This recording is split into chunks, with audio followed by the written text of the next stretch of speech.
بسم اللہ الرحمن الرحیم۔ مختلف انسانوں کے لیے اللہ تعالیٰ نے یہ قانون بیان کیا کہ اللہ تعالیٰ مختلف انسانوں کے لیے رزق کو تقسیم فرماتے ہیں،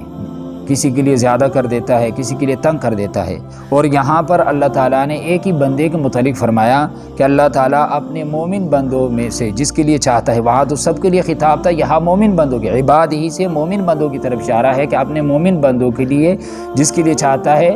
رزق کو شادہ کر دیتا ہے اور جس کے لیے چاہتا ہے تنگ کر دیتا ہے۔ اور پھر اس میں اشارہ اس طرف بھی کیا کہ بعض اوقات ایک ہی بندے کے لیے اللہ تعالیٰ بعض اوقات اس کے لیے رزق کے دروازے کھول دیتا ہے، اور اسی بندے پر بعض اوقات اللہ تعالیٰ رزق کے دروازے بند کر دیتا ہے، رزق کے اندر تنگی کر دیتے ہیں۔ یعنی ایک ہی انسان کے مختلف حالتوں کو اللہ تعالیٰ نے بیان کیا، تو اس میں تکرار نہیں ہے۔ یعنی پیچھے جو آیات آئی اور یہاں پر ان دونوں میں فرق ہے، وہ کفار کے لیے تھا، یہ ایمان والوں کے لیے یہ خطاب ہے۔ اور دوسرا فرق اس میں یہ ہے کہ وہاں مختلف انسانوں کے مختلف یعنی رزق کی تقسیم کا تذکرہ تھا، اور یہاں پر ایک ہی انسان کے رزق کی تقسیم کے بارے میں اللہ نے فرمایا کہ بعض اوقات ایک ہی انسان کے لیے بعض اوقات اللہ تعالیٰ اس کے رزق میں برکت دے دیتے ہیں، اور بعض اوقات وہی انسان تنگی کے اندر مبتلا ہو جاتا ہے۔ اور پھر فرمایا کہ جو کچھ تم اللہ کے راہ میں خرچ کرو گے اللہ تعالیٰ اس کا عوض تمہیں دے گا۔ اس کو ذرا سمجھے، وما انفقتم من شیء فهو یخلف، اللہ تعالیٰ فرماتے ہیں کہ وہ چیز جو تم خرچ کرتے ہو فهو یخلف، اس کا نعم البدل، اس کا عوض اللہ تعالیٰ تمہیں دے گا۔ انسان جو کچھ خرچ کرتا ہے اللہ تعالیٰ اس کا عوض، اس کا بدل دیتا ہے، دنیا میں کبھی آخرت میں، کبھی دنیا اور آخرت دونوں میں۔ اور دیکھو کائنات عالم میں اس کا مشاہدہ ہوتا ہے، اللہ تعالیٰ آسمان سے بارش برساتا ہے، اسی پانی کو انسان بھی استعمال کرتا ہے، جانور بھی استعمال کرتے ہیں، اس کے علاوہ جو ہے کھیت میں فصل میں وہ پانی استعمال میں آتا ہے، لیکن وہ پانی ختم نہیں ہوتا کہ اللہ تعالیٰ اور پانی نازل کر دیتا ہے۔ اسی طرح کنویں سے پانی انسان نکالتا ہے، جتنا پانی نکالتا ہے پیچھے سے پانی اور جمع ہو جاتا ہے۔ اسی طرح کوئی بھی چیز ہو انسان خرچ کرتا ہے، اللہ تعالیٰ اس کے اندر کمی نہیں کرتا بلکہ اللہ تعالیٰ اس کا عوض دیتا ہے۔ اب مثال کے طور پر انسان محنت کرتا ہے، اس کی جو قوت ہے، طاقت ہے، یہ صرف ہوتی ہے، لیکن اللہ تعالیٰ اس کے جگہ میں مزید اس کو قوت دیتا ہے۔ یعنی کوئی بھی چیز انسان خرچ کرے اللہ تعالیٰ اس کا عوض، اس کا بدل دیتا ہے، یہ تو عام مشاہدہ ہے۔ اور اسی طرح اس آیات سے اس بات کی طرف بھی اشارہ ہے کہ اللہ تعالیٰ نے اشیاء صرف یعنی جو انسان اور حیوانات کے استعمال کی چیزیں ہیں یہ خرچ کرنے سے کم نہیں ہوتی بلکہ خرچ نہ کرنے سے یہ چیزیں کم ہو جاتی ہیں۔ اب مثال کے طور پر جتنا ان کو زیادہ خرچ کیا جائے گا من جانب اللہ، اللہ تعالیٰ کی طرف سے اس کا بدل ملتا ہے۔ جتنی چیزیں جتنی زیادہ خرچ ہو اللہ تعالیٰ کی طرف سے اس کا عوض ملتا ہے، اس میں اضافہ ہوتا ہے۔ اب مثال کے طور پر یہ جو گائیں بکرے وغیرہ ہیں دنیا میں سب سے زیادہ اس کا استعمال ہے، ان کو ذبح کیا جاتا ہے، قربانیوں میں ان کو ذبح کیا جاتا ہے، اس کے علاوہ کفارات میں، جنایات میں ان کو ذبح کیا جاتا ہے، لیکن اس میں اس قدر اضافہ ہے۔ اور اس کے مقابلے میں جو کتا ہے، بلی ہے، ان کا استعمال دنیا میں نہیں ہے، لیکن بکرے اور گایوں کے مقابلے میں ان کی تعداد بہت کم ہے۔ اور اگر دیکھا جائے تو بکری ہے وہ زیادہ سے زیادہ 2 بچے جنم لیتی ہے، گائے 1 بچہ، اور بلی کتا یہ 5 7 بچے بیک وقت، یعنی جب یہ اتنے بچے ان کے پیدا ہوتے ہیں، لیکن کیونکہ وہ خرچ نہیں ہوتی، یہ چیزیں استعمال نہیں ہوتی تو اس کے اندر کمی ہے۔ اور بکرے جو جانور ہے، حلال جانور ہے، ان کا استعمال زیادہ ہے تو اس میں زیادہ اللہ تعالیٰ ان کی تعداد کو بڑھا دیتا ہے۔ تو جو چیز خرچ ہو من جانب اللہ، اللہ تعالیٰ اس میں مزید اضافہ فرماتے ہیں۔ کسی زمانے میں ہندوستان کے اندر گائے وغیرہ کثرت کے، ہر گھر کے اندر کوئی نہ کوئی گائے ہو، لیکن جب ہندوستان میں گائے کے ذبح کرنے پہ پابندی لگی ہے تو اس زمانے سے اب ہندوستان میں گائیں بہت کم ہیں۔ جب اس کا استعمال کم ہوا تو اس کی پیدائش بھی کم ہوئی، یہ اللہ تعالیٰ کا عام ضابطہ ہے۔ اور اس کے علاوہ کسی زمانے میں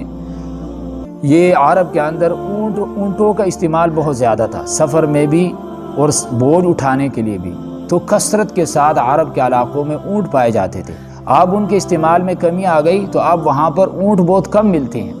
یعنی جو چیز جتنا زیادہ خرچ ہو اللہ تعالیٰ اس کا عوض من جانب اللہ اس میں اضافہ ہوتا ہے، اور جو چیز خرچ نہ ہو تو اس کے اندر اضافہ نہیں ہوتا۔ یہ تو ویسے عام اللہ تعالیٰ کا یعنی کائنات میں اگر ہم دیکھیں تو اس کا مشاہدہ ہمیں ہوتا ہے، لیکن اصل چیز یہاں پر جو سمجھانے والی ہے وہ یہ ہے، اللہ تعالیٰ فرماتے ہیں کہ جو کچھ تم خرچ کرو گے اللہ تعالیٰ اس کا بدل دے گا۔ مطلب کیا ہے کہ اگر کسی کے پاس مال ہے وہ اللہ تعالیٰ کے راہ میں خرچ کرتا ہے تو بظاہر انسان یہ سمجھتا ہے کہ اس میں کمی آ جائے گی۔ مثال کے طور پر وہ زکوٰۃ نکالتا ہے تو بظاہر اس کو وہ یہ سمجھتا ہے کہ مال کے اندر کمی آ جائے گی، لیکن اللہ تعالیٰ فرماتی نہیں، اللہ تعالیٰ اس کا بدل دے گا، اس کا بدل نعم البدل دے گا۔ اللہ تعالیٰ اس میں برکت، اور بدل دینے کی مختلف صورتیں ہوتی ہیں۔ بعض اوقات اللہ تعالیٰ اس توڑے میں اضافہ فرما دیتے ہیں،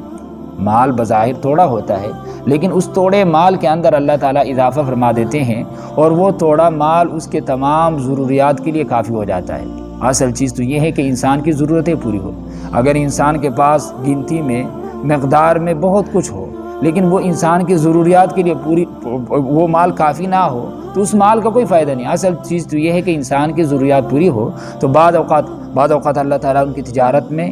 برکت عطا فرما دیتے ہیں، تجارت میں نفع ہوتا ہے۔ اگر کاشتکار ہے تو اللہ تعالیٰ اس کے پیداوار میں برکت عطا فرما دیتے ہیں، تو اللہ تعالیٰ اس کا نعم البدل دیتا ہے۔ اور حدیث کے اندر حضور اکرم صلی اللہ علیہ وسلم کا فرمان ہے، ما نقص صدقۃ من مال، کہ مال صدقہ کرنے سے مال کے اندر کمی نہیں آتی بلکہ اللہ تعالیٰ اس کے اندر اضافہ فرماتے ہیں۔ سورہ بقرہ کے اندر اللہ تعالیٰ نے ایک مثال سے سمجھایا، مثل الذین ينفقون اموالهم فی سبیل اللہ کمثل حبۃ انبتت سبع سنابل فی کل سنبلۃ مئۃ حبۃ واللہ یضاعف لمن یشاء،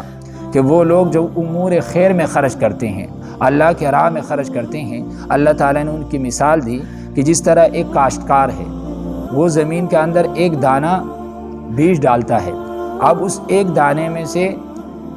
ایک پودا نکلتا ہے اور اس پودے کے 7 خوشے ہیں اور ہر خوشے میں 100 دانے ہیں، تو اب ایک دانے سے کتنے دانے نکلے؟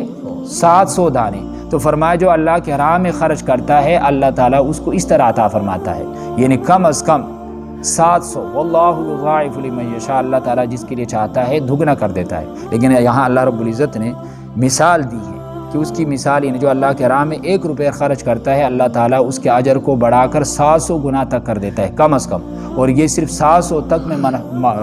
منحصر نہیں ہے، محصور نہیں ہے، بلکہ اللہ جتنا اس میں اخلاص ہوگا اللہ تعالیٰ اتنا زیادہ اس کو اجر عطا فرمائیں گے۔ لیکن یہاں اللہ تعالیٰ نے یہ نہیں فرمایا کہ جو 1 خرچ کرے گا اللہ تعالیٰ اس کو 700 دیں گے، بلکہ مثال دی کہ کاشتکار سے، زمین سے، کہ اس کی مثال اس طرح ہے جس طرح ایک کاشتکار زمیندار زمین کے اندر بیج ڈالتا ہے، اس سے دانہ نکلے، اس سے ایک پودا نکلے، اس کے 7 خوشے ہو، ہر خوشے میں 100 دانے ہو، اور ایک دانے سے 700 دانے تب نکلیں گے جب اس کے اندر 3 شرطیں ہو۔ ایک شرط تو یہ ہے کہ زمین عمدہ ہو، خراب نہ ہو، اور کاشتکار فن کاشتکاری سے واقف ہو، اور تیسرا یہ ہے کہ بیج بھی عمدہ ہو، بیج عمدہ ہو، زمین بھی اچھی ہو، اور کاشتکار بھی فن کاشتکاری سے واقف ہو، تو ایک دانہ برابر ہوگا اور 700 دانے اسے اگے گے۔ لیکن اگر ان میں سے ایک بھی شرط نہ ہو، مثال کے طور پر وہ جو بیج ہے جو اس نے زمین میں ڈالا وہ عمدہ نہ ہو، بیکار ہو، تو پھر اسے یہ فصل نہیں اگے گی، یا وہ کاشتکار کو علم ہی نہیں ہے تو پھر بھی، اور اسی طرح زمین عمدہ نہ ہو تو پھر بھی یہ فصل حاصل نہیں ہوگی۔ اسی طرح اللہ کے راہ میں جب انسان خرچ کرتا ہے تو اس کے لیے بھی یہ 3 شرطیں ہیں۔ ایک تو جو خرچ کرے وہ عمدہ ہو، ردی مال خرچ نہ کرے، جس طرح بعض لوگ ان کی عادت یہ ہوتی ہے کہ جو چیز اپنے استعمال میں نہیں آتی بیکار ہو جاتی ہے تو کہتے چلے یہ کسی غریب کو دے دو، ٹھیک ہے اگر دے دے تو اس پر بھی اللہ تعالیٰ دینے والے ہیں، لیکن ہونا یہ چاہیے کہ لن تنالوا البر حتى تنفقوا مما تحبون۔ اللہ تعالیٰ نے قرآن کریم کے اندر سورہ آل عمران میں فرمایا کہ تم نیکی کے کمال درجے کو اس وقت تک نہیں پہنچ سکتے جب تک اپنے محبوب چیز کو اللہ کے راہ میں خرچ نہ کرو، یعنی جو چیز انسان کو جتنا محبوب ہو وہ اللہ کے راہ میں دے۔ تو اور دوسری شرط یہ ہے کہ انسان نیک نیتی سے خرچ کرے، اگر ریا دکھلاوے سے خرچ کرے تو پھر بھی یہ اجر اس کو نہیں ملے گا۔ اور تیسرا یہ ہے کہ مستحقین پر خرچ کرے، مستحقین تلاش کر کے ان پہ خرچ کرے، تو پھر اللہ تعالیٰ اگر 1 روپے خرچ کرے گا تو اللہ تعالیٰ 700 تک اس کو بڑھا دے گا۔ ایک حدیث کے اندر آتا ہے وَمَا أَنفَقْتُم مِّن شَيْءٍ فَهُوَ يُخْلِفُهُ، جو کچھ تم خرچ کرو گے اللہ تعالیٰ اس کا نعم البدل تمہیں عطا فرمائیں گے۔ ایک حدیث کے اندر حضور اکرم صلی اللہ علیہ وسلم کا فرمان ہے مَا مِن يَوْمٍ يُصْبَحُ الْعِبَادُ فِيهِ الا ملکانی ینزلانی، فرمایا کہ تم میں سے کوئی بندہ، اللہ کے یعنی کوئی بندہ جب صبح کو اٹھتا ہے تو 2 فرشتے آسمان سے نازل ہوتے ہیں، اترتے ہیں۔ فیقول احدہما، ان 2 فرشتوں میں سے ایک فرشتہ کہتا ہے اللہم آتی منفقا خلفا، یا اللہ جو تیرے راستے میں خرچ کرتا ہے اس کو نعم البدل عطا فرما۔ اور دوسرا فرشتہ کہتا ہے کہ یا اللہ جو گن کر رکھتا ہے، اپنے پاس روک کر رکھتا ہے، تیرے راہ میں خرچ نہیں کرتا، اللہم آتی ممسکا تلفا، اس کے مال کو ہلاک کر دے۔ تو جو اللہ کے راہ میں خرچ کرتا ہے، ہر صبح کو ایک فرشتہ اس کے لیے یہ دعا کرتا ہے کہ یا اللہ اس کے مال کے اندر کیا فرما، اضافہ فرما۔ اور جو اللہ کے راہ میں خرچ نہیں کرتا، اللہ کے ضرورت مند بندوں کے ضرورتوں پہ خرچ نہیں کرتا، اپنے پاس محفوظ کر کے رکھتا ہے، گن کر رکھتا ہے، تو فرشتہ ان کے لیے یہ دعا کرتا ہے کہ یہ اللہ اس کے مال کو ہلاک کر دے۔ اور دنیا میں آج تک نہ کسی نے دیکھا ہے، نہ سننے میں آیا ہے کہ یہ بندہ اس لیے غریب ہوا، مفلس ہوا کہ یہ اللہ کے راستے میں خرچ کرتا رہا۔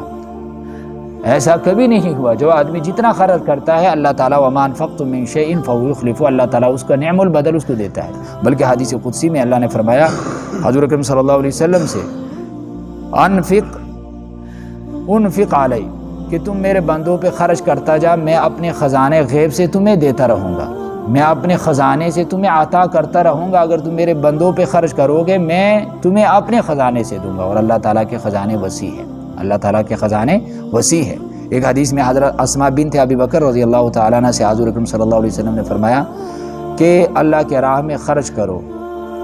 کشادگی کے ساتھ، اور گن کر نہ رکھو کہ کتنا خرچ کروں کتنا نہ کروں، شمار کر کے نہ خرچ کرو، بلکہ اگر تم گن کر رکھو گی تو اللہ تعالیٰ بھی، اللہ کا معاملہ بھی ایسا ہی ہوگا، وہ بھی گن کر تمہیں دے گا۔ جو آدمی بے حساب خرچ کرتا ہے، اللہ تعالیٰ اپنے خزانوں سے اس کو بے حساب دیتا ہے۔ تو خرچ کرنے میں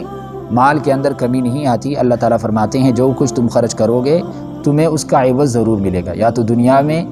اگر دنیا میں نہ ملے تو آخرت میں ضرور ملے گا، اور بعض اوقات انسان کو دنیا میں بھی اس کا عوض مل جاتا ہے، آخرت میں بھی اللہ تعالیٰ اس کے مال کے اندر برکت عطا فرما دیتا ہے۔ تو اللہ کے راہ میں خرچ کرنے سے کمی نہیں آتی، بلکہ اللہ تعالیٰ ایک جگہ میں اللہ نے قرآن کریم کے اندر فرمایا الذین ینفقون اموالهم باللیل والنہار سرا وعلانیۃ فلہم اجرہم عند ربہم، کہ وہ لوگ جو اللہ کے راہ میں خرچ کرتے ہیں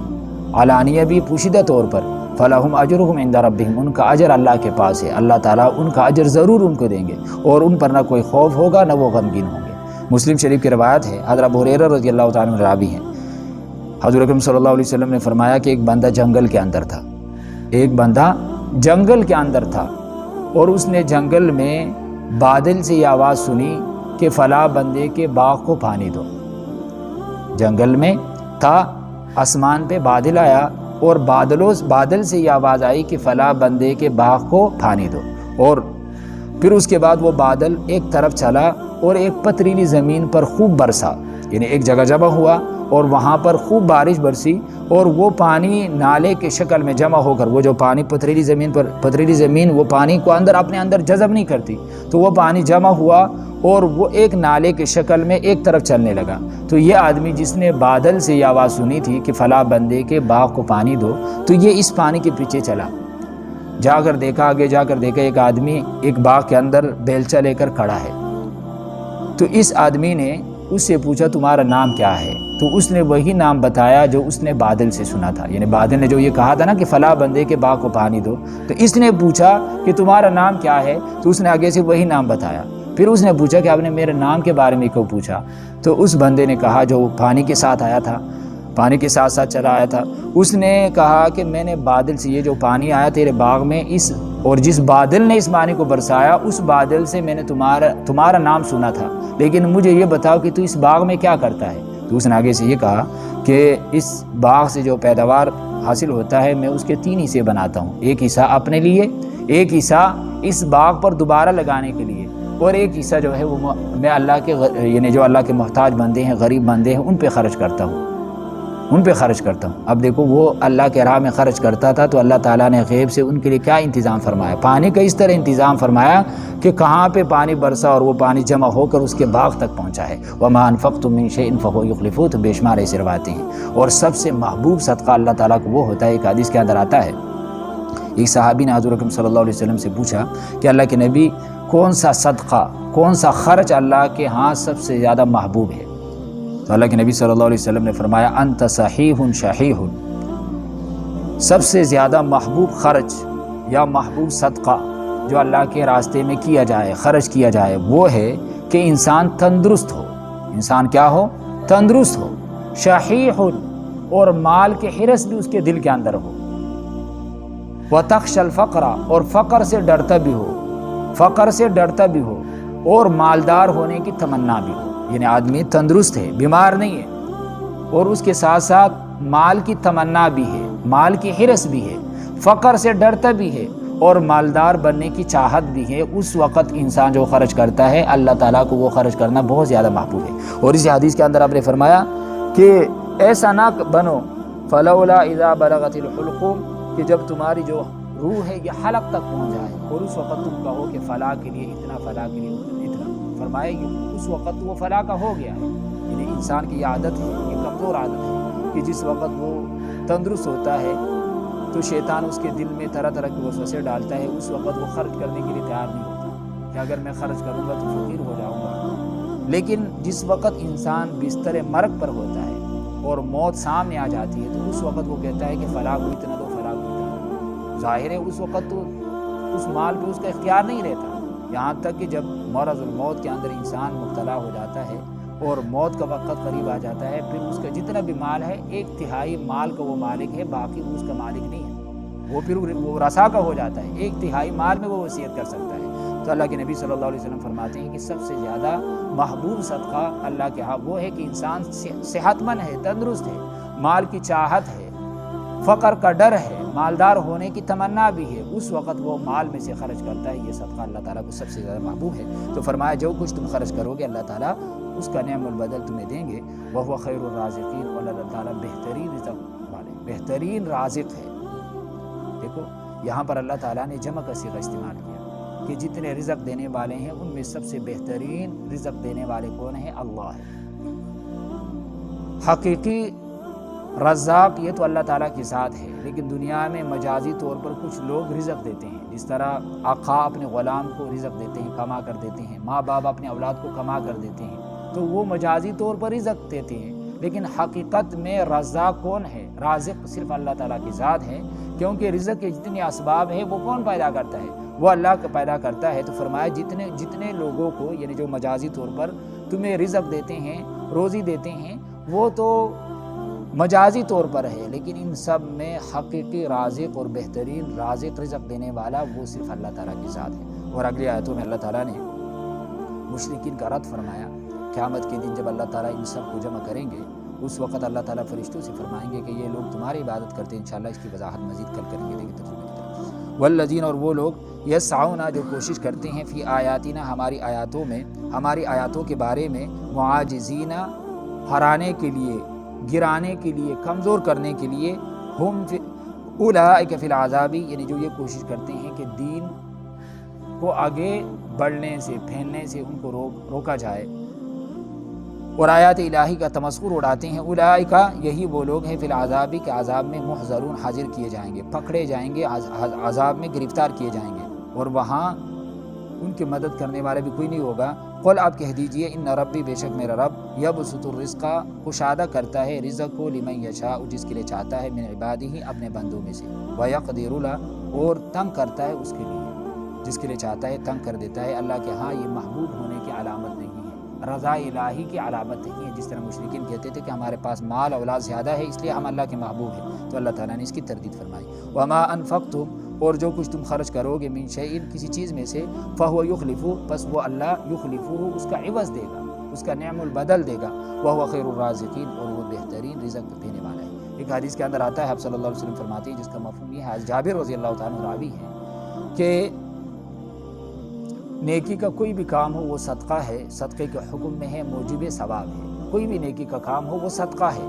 موجب ثواب ہے۔ اور اسی طرح فرمایا کہ جو آدمی اپنے نفس پر یا اپنے اہل و عیال پہ خرچ کرتا ہے وہ بھی صدقہ ہے، اپنے اہل و عیال پہ خرچ کرنا یہ بھی صدقہ ہے۔ اور اسی طرح فرمایا جو آدمی اپنے ابرو کی حفاظت کے لیے خرچ کرتا ہے یہ بھی اس کے لیے صدقہ ہے۔ اور فرمایا کہ جو انسان خرچ کرتا ہے اللہ تعالیٰ اس کا عوض اس کو ضرور دیتا ہے، لیکن فرمایا جو مال ضرورت سے زائد تعمیر پہ خرچ ہوتا ہے اس کا بدل، یہ مال خرچ کرنا اللہ کو پسند نہیں ہے۔ ضرورت سے زائد تعمیر پہ جو خرچ کیا جاتا ہے فرمایا یہ اللہ کو پسند نہیں ہے۔ اور جو گناہ کے کاموں میں خرچ ہوتا ہے، یعنی جو ضرورت سے زیادہ تعمیر میں یا گناہوں کے کاموں میں خرچ ہوتا ہے، فرمایا اللہ کے نبی صلی اللہ علیہ وسلم نے فرمایا کہ اس کے عوض کا ملنا اس کا اللہ کی طرف سے کوئی وعدہ نہیں ہے۔ یعنی اگر کوئی آدمی گناہ پہ خرچ کرتا ہے اس کا عوض نہیں ملے گا، لیکن جو نیکی کے کاموں میں خرچ کرے گا اللہ تعالیٰ اس کا عوض دے گا، اس کا بدلہ اس کو دے گا۔ تو حضرت جابر رضی اللہ تعالیٰ کے ایک شاگرد نے عرض کیا کہ یہ بتاؤ کہ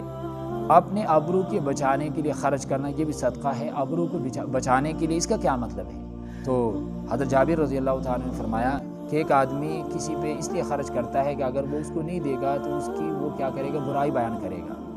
اس کی برائی بیان کرے گا، تو وہ اپنی عزت کے بچانے کے لیے اس کو دیتا ہے کہ اگر میں اس کو نہیں دوں گا تو یہ برائی بیان کرے گا، عیب جوئی کرے گا، مجھے بدنام کرے گا، تو اس وجہ سے وہ اس کو دیتا ہے، تو یہ بھی صدقہ ہے۔ یہ بھی اگر آپ نے ابرو کی حفاظت کے لیے بھی وہ خرچ کرتا ہے تو یہ بھی صدقہ ہے۔ تو فرمایا وَهُوَ خَيْرُ الرَّازِقِينَ، اللہ تعالیٰ بہترین رزق دینے والے، اللہ تعالیٰ میں عمل کرنے کی توفیق عطا فرمائے۔ الحمد للہ رب العالمین والعاقبۃ للمتقین والصلاۃ والسلام علی سید الانبیاء والمرسلین ربنا ظلمنا انفسنا وان لم تغفر لنا وترحمنا لنکونن من الخاسرین۔